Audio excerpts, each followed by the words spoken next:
Welcome back. This is Toni Wade, the Compassionate Investor, and we're talking about property finders and being able to do it well. Now, specifically, we're going to look at exactly how do you go about finding properties, and then how do you go about finding owners. So, and this, I love this part because I've done this probably in the most innovative ways. I don't do it the way most people do it. Well, the first part I do, but the second part not so much. So let's talk about it.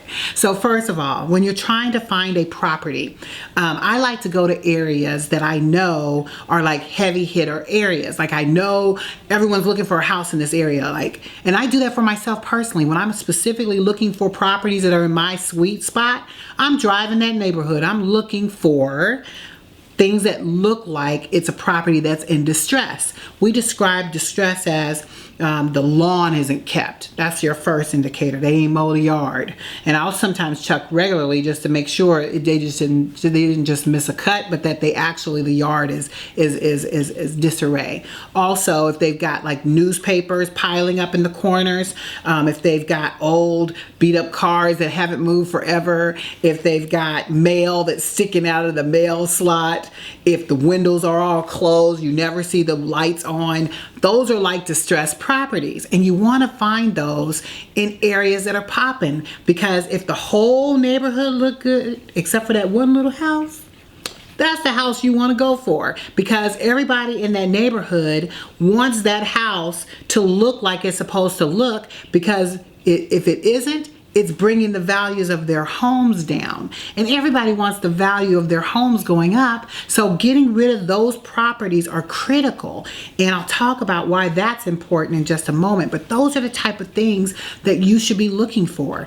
When you're out and about trying to find properties, you're looking for properties that meet those specific criteria. Because once you do them, and what I like to do is I'm driving around, they call it driving for dollars. I write addresses down like crazy. I keep a notebook in my car just for those purposes. Because even just in my regular day of wherever I'm at and I know I'm in a good area, I'm going to drive the neighborhood just a bit just to see what's up. Because I'm just going to say, y'all know what the gas prices look like today. And I don't like wasting gas. I could be a billionaire and I'm still going to look at that gas tank and be like, oh, that's some expensive gas. We still going to just cut it back a little bit because I'm frugal like that. But anyway, you want to make sure that you are going through the course of your day and then looking at properties. I don't now go to the point where I'm like, oh, I'm gonna drive all the way out to Kirkwood. If I'm out there in Kirkwood, we're gonna drive some neighborhood, just to see what's available. Or if I'm out in Maryland Heights, which that's where we're at right now, I spend a lot of time driving through the neighborhoods, writing addresses down, and then checking them out later. So that would be a strategy that I want you to encourage doing on a regular basis, is keeping that notebook in your car and writing those addresses down and making sure you're diligent around your day. If you're already traveling, you find those properties that look distressed. Another thing that I want to point out to you, I love this resource. I actually have two resources that I use. One is called NARPR. I call it NARPR, but it's NARRPR. Don't ask me what the acronym stands for, but in order to get NARPR, you have to have an agent give you access. I think an agent has 3 that they can give out. So if you have a realtor that you trust and knows you, ask for access to NARPR, because that is an amazing resource. It allows for you to go in and get some critical information about neighborhoods and run comps and things like that. But what's free when you're out and about is HomeSnap. I love HomeSnap, because when you go and you got the HomeSnap app on your phone, you snap it, it tells you everything you almost need to know about that property and what's selling in that area. So that is a wonderful resource that I like to use while I'm out searching for properties, and I want to encourage you to do that. So now that you find this wonderful distressed property, now you need to find the owner. Well, how are you going to go about doing that? Well, most people like to use skip tracing resources.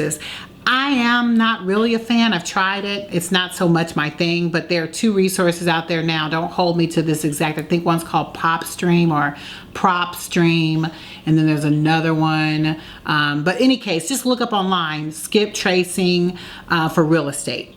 And there are resources out there that you can utilize, and you could be able to find a person that way. But I've also used other inexpensive resources where you can find information about like what the address is for a person, their telephone numbers. You could find that stuff online and get their telephone numbers. I've done that before. You can also go onto the public records site and see who owns that property and send a postcard that way. Those are typical ways that most people know how to do it. But me, I do it a little differently. I'm that one that will go knock on a door if I have to.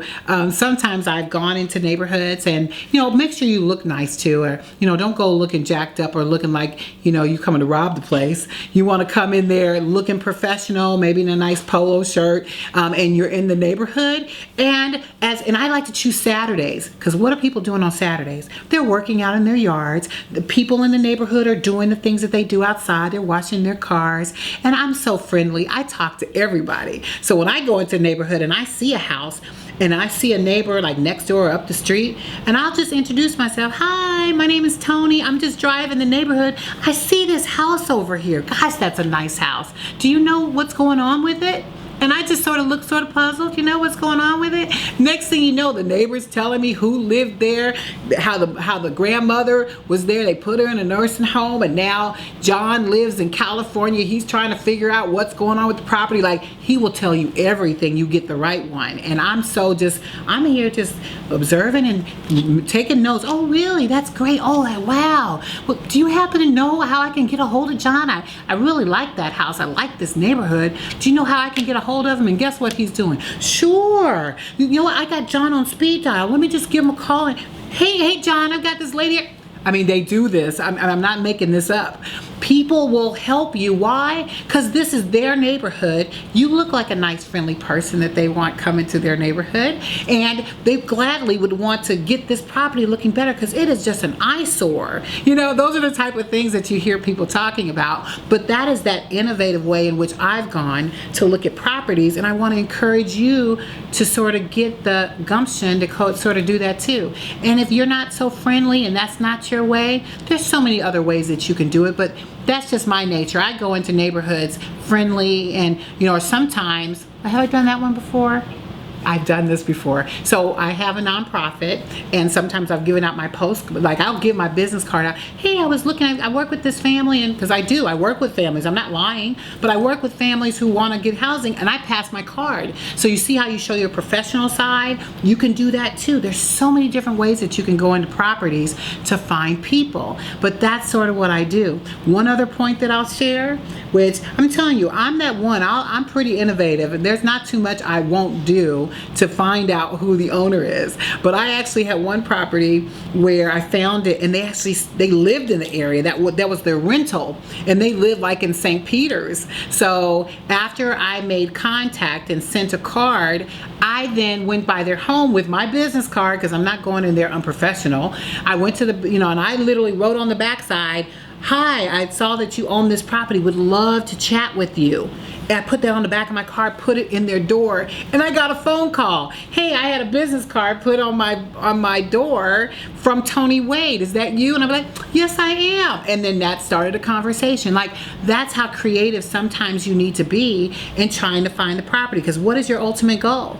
To find a property that you can either wholesale or find another use for. I like controlling properties, and that's just yet one other way that you can control a property and be able to get in and get a property under contract. So I want to just say, if you've got a property out there that you sort of want me to research, put some notes in there. I'd love to be able to help you find an owner, or better yet, you might have a deal. I'd love to buy your deal, because guess what? I do them anywhere. I don't just do them here in St. Louis. So send me some notes, send me some comments. I'd love to be able to help you also on your journey as you are looking to be a property finder. And we'll be back in just a moment.